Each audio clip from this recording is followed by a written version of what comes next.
All right, what's up, everybody? Welcome back to Gonz Sports Talk, the show where we not only talk about everything Baltimore Ravens, but around the NFL. I'm Gonz, and welcome back to another Ravens pregame live stream where we'll be breaking down this week's matchup. In this case, it will be the Ravens traveling to Jacksonville to take on the Jaguars on Sunday Night Football. Huge primetime game with lots of implications this evening, so we're looking forward to it. I'm Gonz. Our other co-host, Dom, had some things come up this weekend, so he will be joining us for our next live stream. But today, it'll just be me with a couple cool pointers as we prepare for this Jaguars matchup. First of all, before we get going on this game, we had our first Saturday NFL games yesterday on NFL Network. And man, they were pretty crazy. The Bengals took down the Vikings in overtime. Vikings blew some fourth quarter leads, including a 17-3 lead at the start of the fourth quarter with Nick Mullins at their quarterback. But somehow Jake Brown and the Bengals, they just keep finding ways to win. And that is, that's what you want if you're a Bengals fan. And that just speaks to the coaching from Zach Taylor, who's doing a hell of a job with that team, to be honest, because, you thought their season would be completely over with Joe Burrow going down in that Ravens game back in November. But, he's got them right in the playoff race. So we'll see what happens with them. Our second game at 4:30 was the Pittsburgh Steelers taking on the Indianapolis Colts. And the Indianapolis Colts actually coming away with a dominating victory against Mitchell Trubisky, Mike Tomlin, and those Pittsburgh Steelers as the Steelers just continue their free fall. They have now lost 4 out of their past 5 after starting 6-3, and they're a mess right now. They are a mess, and I love to see it. Their defense is gassed from being on the field so long, and their offense continues to be stagnant. I saw an interesting stat on Twitter yesterday. When they had Matt Canada as the offensive coordinator, they were averaging about 16 points a game, and they had a 6-4 record. Okay. And then when Matt Canada got fired, the Steelers are 1-3, and they're averaging 14 points a game. And it's just funny to see people rage and say that, Matt Canada wasn't the problem. I still think he was. I think it's just a funny meme. But yeah, getting rid of Matt Canada in the middle of the season is just not going to solve all your problems.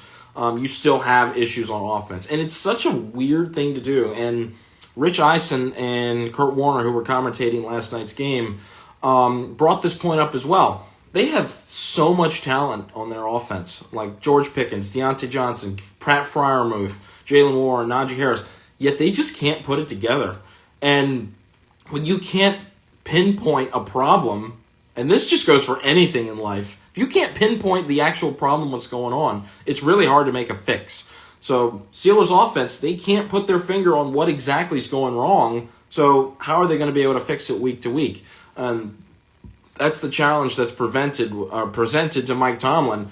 And I don't know how they're going to get better. They have 3 more games now, all against tougher opponents. They've got to travel to Seattle. They've got to travel to Baltimore.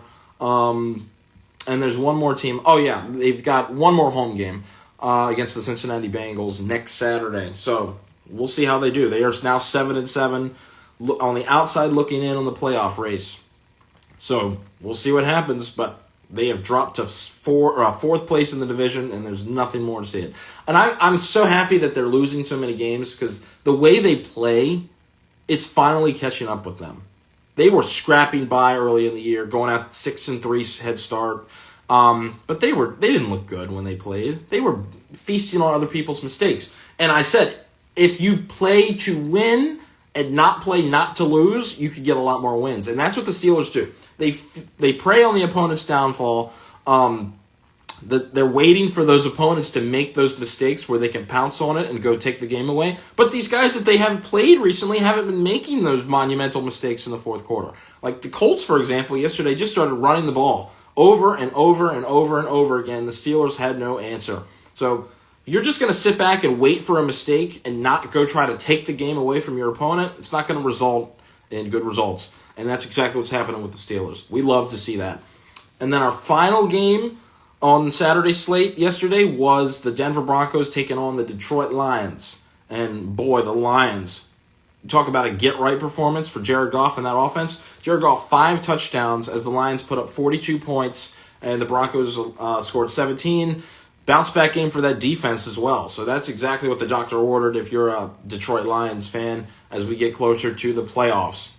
Because the Broncos coming into that game were 7-6. So they were in pretty decent shape. They really needed a win yesterday to stay afloat in the wild card race. Now it's going to be difficult as they now fall to 7-7, are also on the outside looking in.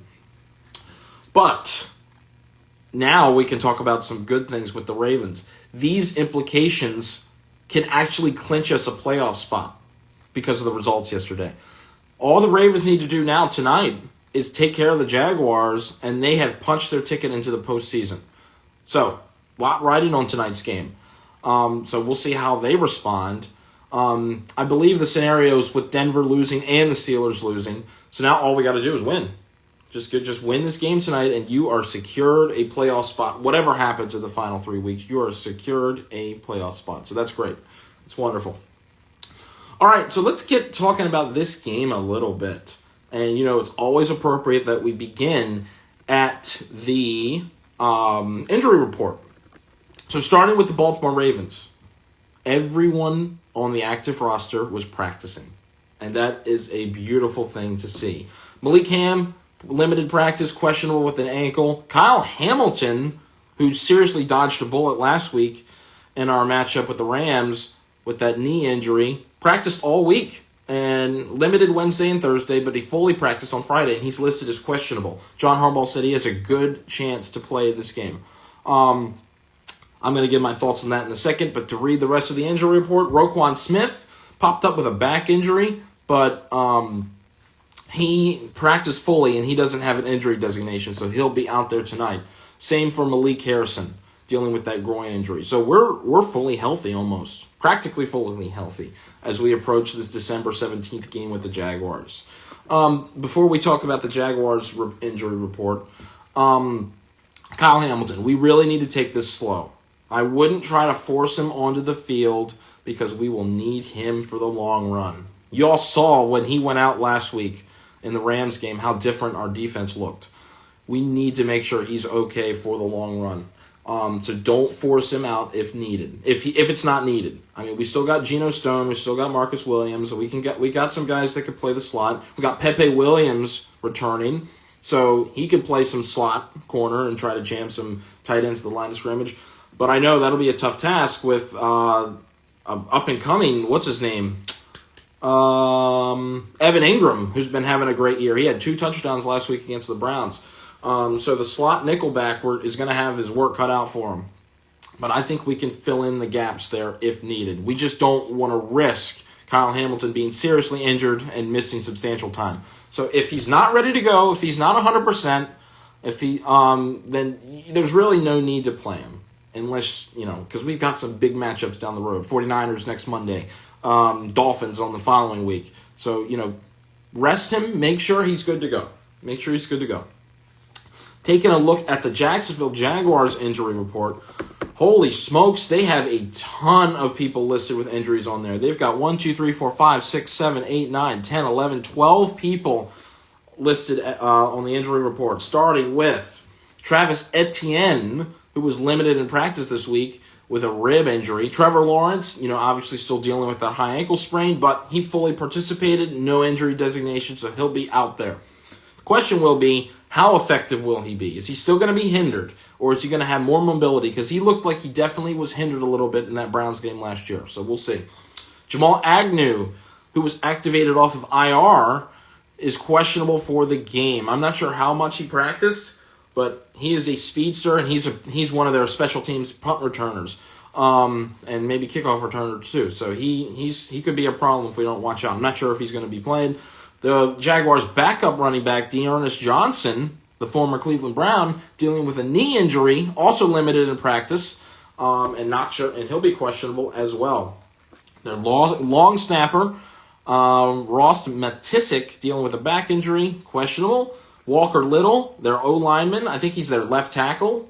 I could be wrong. Hamstring, questionable. Now we get to the big things, going to the defensive side of the ball. Trey Herndon, who is one of their starting DBs, He's in concussion protocol.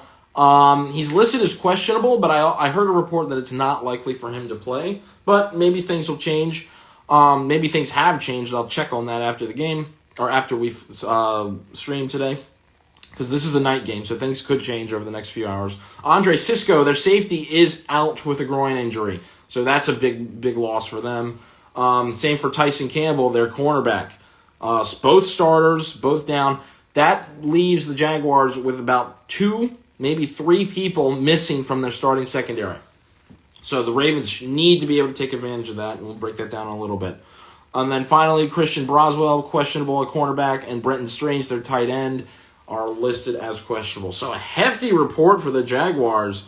Kind of flipped the script from last year, because if you guys remember in 2022 when the Ravens played the Jags, the Ravens had that laundry list of injuries, but the Jaguars were fully healthy as well. So we've kind of flipped the roles here as we approach this matchup. We'll see if the Ravens can take advantage of that being relatively healthy.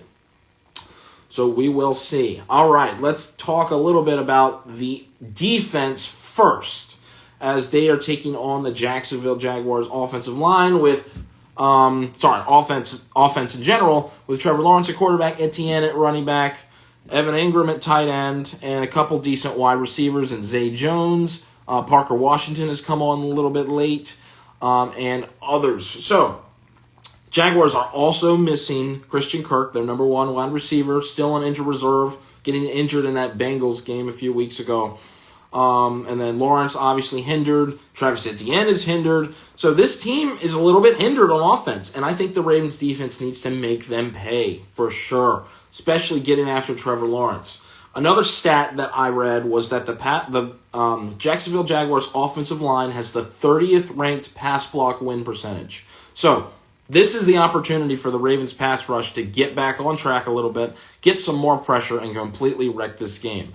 30th in the NFL in pass block win rate. We need a strong game from Clowney, Oweh, Justin Madubuike can try to get his 12th and 13th sacks of the year. I'm hoping he gets 2.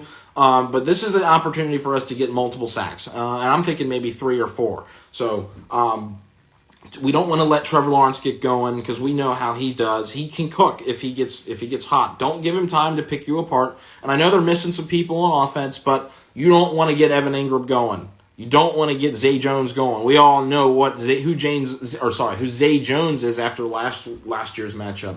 Absolutely destroying Marcus Peters, getting that catch in the end zone, and then going for 2 and beating us 28-27.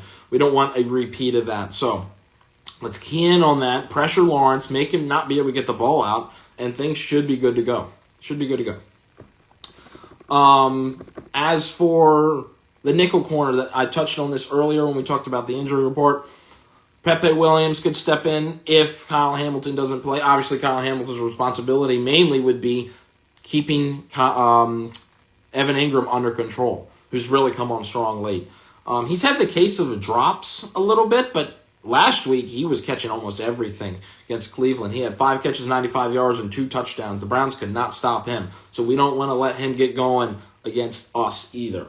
The main thing is make your tackles in the backfield, stop the run, don't let Etienne get going as well, control the line of scrimmage, which you should be able to do with the 30th ranked pass block win percentage. We should be able to control it with our D-line and keep this Jags offense in check. There's no reason why they should get cooking unless we give them the time to. So, again, control the line of scrimmage and everything should be okay. That starts with stopping the run and pressuring Lawrence, and you should be all right. All right, let's talk a little bit about the Ravens' offense. Baltimore's offense matching up with this Jaguars' 30th ranked pass defense, mind you. So this could be another big day for Lamar Jackson in the passing game. And this is what we need to be doing. Their tackles on the Jags defense, Trayvon Walker and Josh Allen, who's having a career year. We don't want to let them get going. So another strong game from Ronnie Stanley and Morgan Moses. And yes, I do want to acknowledge that they played pretty well last week. And that's great coming out of the bye. But at the same time, the Rams do not have the edge rushers that they used to. They don't have the Leonard Floyds. They don't have the Von Millers. they had people I can't even remember. So, yeah, you better damn well play well against those kind of backups. All they really had was Aaron Donald in the middle, and they were just double-teaming and triple-teaming him. So this week presents a different challenge when they've got one elite edge rusher, one rising star in Trayvon Walker, their first-round pick from last year. This is his second year. He's coming off the edge. So we need Ronnie Stanley to play well again and Morgan Moses to play well again. Keep Lamar clean in the pocket. Lamar, if you start to feel some pressure, feel free to step up and throw that ball away. Don't hold it forever and take some bad sacks because that's how we lead to fumbles and turnovers and, drive killers. We don't need that. But again, yes, controlling the offensive line. Football, this sport is so much control the success of the sport is just hinders on the success at the line of scrimmage. Usually the more physical team always wins, unless you're the Steelers, for example. But that's the only outlier. So you just want to make sure you keep your quarterback upright, and then on the other side of it, you want to keep the opponent's quarterback under pressure, under fire. And that's usually how you win the game. So this Ravens offensive line, Tyler Linderbaum, please no more bad snaps. Please no more throw it into the end zone for a free 2 points. Let's not do that. And we should be all right. Keep Lamar upright. Let's get the ground game going a little bit more. I know last week they wanted to pass in the first 3 quarters. And that's fine. But, let's try to keep this defense a little bit honest. It's not the most talented defense in the league right now, especially when they're missing people on the back end. So I think we have an opportunity to score a lot of points this game. We could score 30. Potentially. But we don't want to make it like the Chargers game and play down to our opponents. Don't let Trayvon Walker be the Khalil Mack and wreck the game. Or Josh Allen. But that's the main point for me. Your keys to the game on defense, tackle, offensive or pressure Lawrence, and you should be fine. 2 keys to the game on offense, keep Lamar upright, and balanced play calling. Run the ball. Use that to open up the play action where you can hit on some deep chunk plays to OBJ or Bateman or Isaiah Likely. And that's another thing, another good point. Isaiah Likely stepping up in Mark Andrews' absence, and that's great. That's exactly what you want to see from him. It's always weird because the chemistry between Lamar Jackson and Isaiah Likely, it's not really there when Mark Andrews is out on the field. They don't really have the perfect connection. But they do so much better when he's not on the field. It's just so weird. I don't know. They're just not on the same page when, I don't know. Go figure. But I'd love to see it. If he's going to be our tight end 1 now, we need to have good chemistry with him, and Lamar is doing that so far. So let's keep Isaiah Likely rolling. Balanced play calling and keep Lamar upright, and we should be good to go. And take care of the football. Don't turn it over. Don't give them short fields. And this should be a win for the Ravens. The Jaguars are hindered by a lot of injuries, people out, people limited in practice. So let's go ahead and take this away. They're reeling. The Jaguars are 8-5. They've lost 2 in a row. Let's make it 3 and bury them in the AFC playoff race. So I'm thinking we can win this game. Now, before I give my score prediction, and Dom did give me his score prediction, so I will go over his as well. Let's talk a little bit about some intangibles. Jacksonville Jaguars. This is a team that Baltimore has struggled with for most recent memory. 2017, they did pull... 2015, I remember a game where the Ravens were at home and they had Blake Bortles at quarterback. The Jaguars did. They sacked him on 4th down, but there was a face mask that gave him 15 yards and they got a field goal and won the game. Back in 2011, let's take a trip down memory lane. The Ravens lost a game 7-9 on Monday Night Football against the Jaguars in this very same stadium. 2020, they actually got a blowout victory. I know I'm jumping around, so bear with me. 2022, we go back to Jacksonville and lose a stunner 28-27 to the 3-7 Jaguars. Point is, this team has beaten us plenty of times. And I don't know what it is about Jacksonville, but we play down to them and we sometimes get our butts kicked. And we don't want that to happen. This year is different. This year we are on the hunt for the 1 seed. So we really just need to take care of business, especially with them being hindered. But this game scares me a little bit because the Jags always play us tough, as I've stated in some of the examples I just gave. Trevor Lawrence played pretty well last year, and they were in rhythm with Zay Jones, and we couldn't stop him, and it was just a mess. We don't want that to happen again. And I know the Jaguars are going to be throwing everything they have at us now that they lost 2 in a row. So this is going to be a tough game. I'll start with Dom's score prediction. He predicts it's going to be 27-17. The Ravens take care of business. We clinch a playoff spot, and we're good to go. I think this game's going to be tough. I'm going to say we get this win. I'm going to say 30-27. 30-27, we win it on a field goal.